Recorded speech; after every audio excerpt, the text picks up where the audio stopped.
Regresamos, amable auditorio.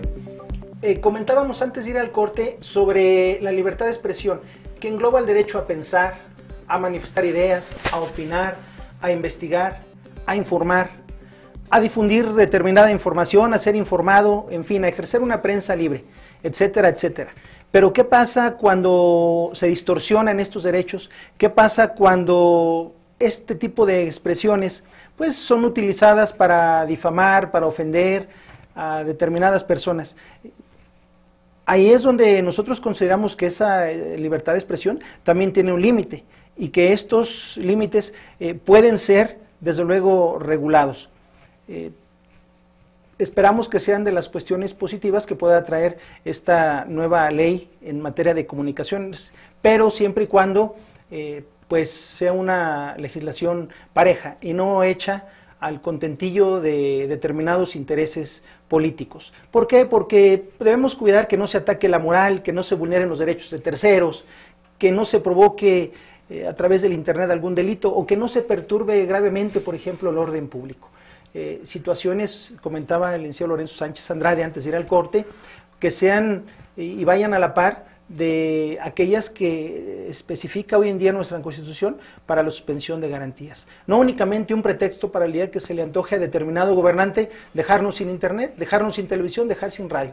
Vamos a caer al ejercicio de algunos países autoritarios que están haciendo estas cuestiones y es lo que no podemos permitir en nuestro país. Sí que se regule, pero pues de forma adecuada, ¿no? De una forma adecuada. Además, efectivamente hay muchas posibilidades dentro del ciberespacio para incluso efectivamente promover o hacer apología de algunos delitos o simple y sencillamente, por ejemplo, cosas tan graves como el tráfico de órganos que se ofertan en el Internet, ¿sí? De una manera indiscriminada y que obviamente es un delito, se comete un delito y sin embargo el Internet está siendo una vía, un medio por el cual estas personas se contactan. La Procuración de Justicia, ahorita, perdón que lo interrumpa, licenciado Benjamín, se viene algo muy importante. Está evolucionando lo que es el Internet a pasos agigantados. Ya estamos pensando cómo frenar ciertas conductas. Usted acaba de señalar algo muy, muy grave que puede ser incluso el comercio incluso de órganos por Internet. De hecho, se da. ¿Qué tiene que ser en ese aspecto las Procuradurías de la República, la Procuraduría General de la República? ¿Cómo va evolucionando? ¿Cómo va legislándose en materia de procuración de justicia? Se han creado agencias especializadas en ese tema. Es bien importante la prevención, pero también es importante aquella contención que estemos haciendo desde la Procuración de Justicia en el tema. Sí, y además nos encontramos con muchos casos, por ejemplo, de gentes que se contactan por medio del Internet y que mantienen una amistad a distancia, a veces de una ciudad a otra o incluso de un país a otro, pero que de esa manera, con ese contacto que tienen, viene a desembocar a veces en conductas ilícitas. ¿Sí? Ha sucedido aquí en nuestra ciudad. Una señorita por ahí conoció por medio del Internet a un joven del Distrito Federal y el día que vino el joven, entre los dos mataron a la tía. Entonces, y fue el vínculo que los unió, fue la manera en la que ellos se lograron contactarse.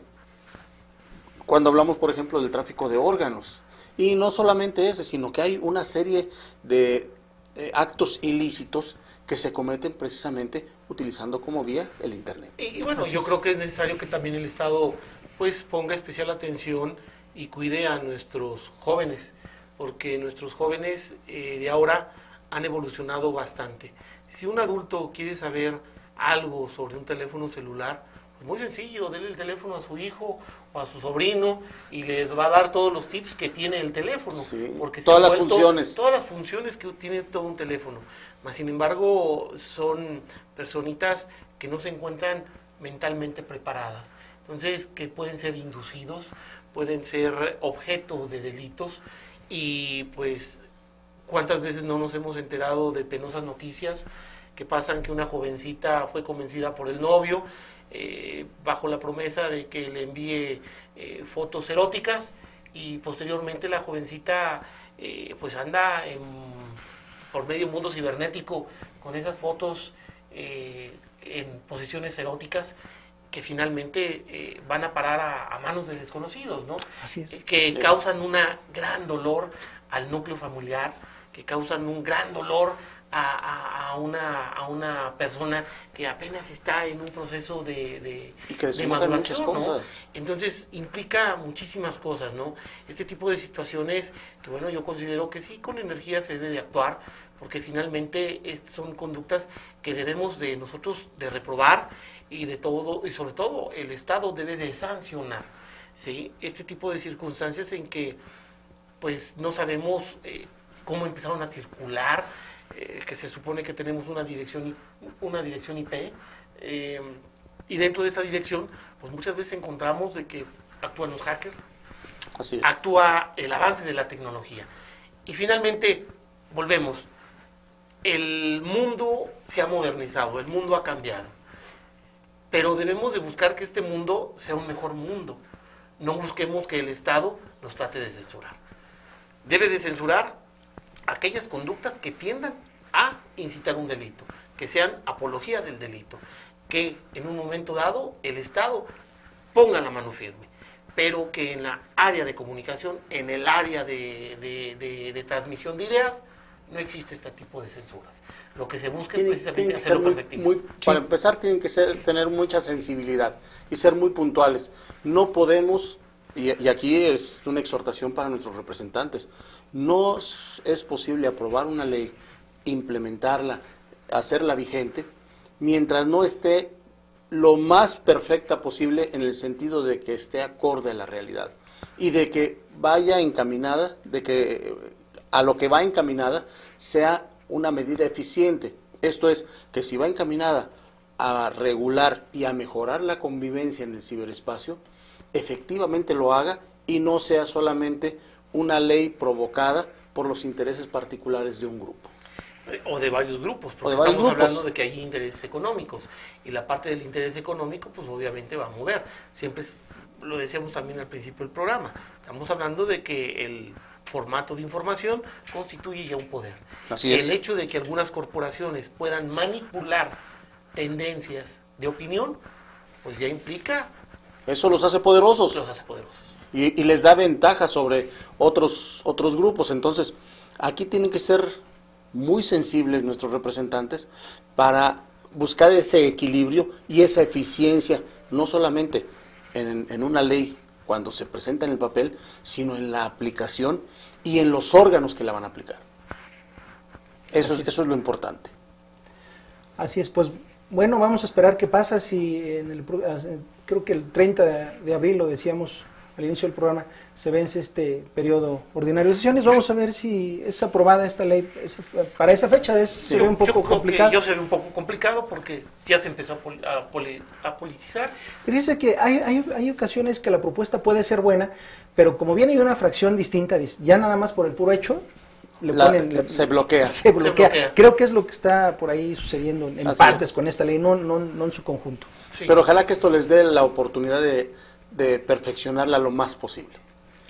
Así es. Y bueno, definitivamente concluimos en este programa que hay que regularse, pero bajo ciertas condiciones. Ciertas características. Sí. Por supuesto.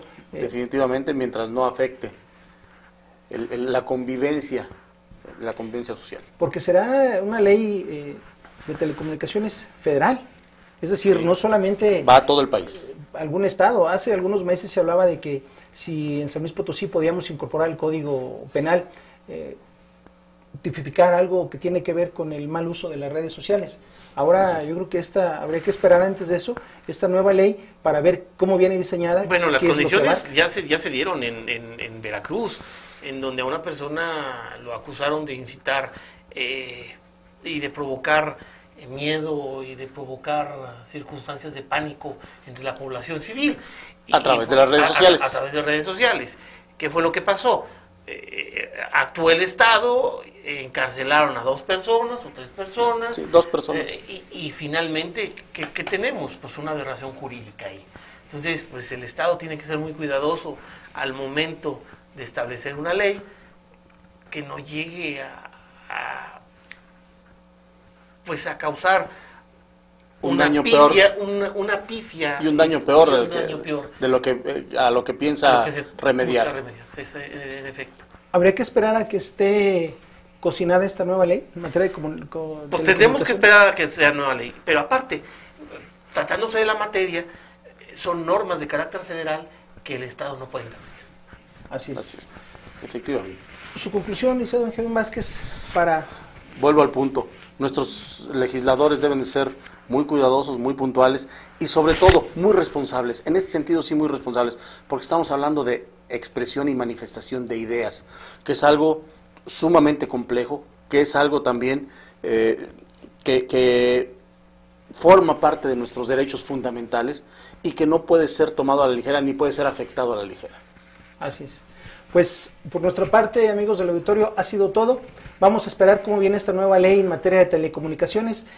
Sí, donde se cuide mucho el derecho a la libertad de expresión, pero también donde se ponga especial interés, donde se observen cuáles son aquellos límites, dónde termina ese pequeño hilo de la libertad y donde ya comenzamos a pisotear, a vulnerar derechos de terceros. Sin perder de vista, desde luego, que esta ley es creada, es una más de las leyes que nacen desde el llamado Pacto por México y que tienen, por supuesto, como objetivo ampliar la competitividad de nuestro país en materia de telecomunicaciones. Esperamos que sea una ley que le sirva a usted, nos sirva a nosotros. Muchas gracias y muy buenas noches. Bueno, pues.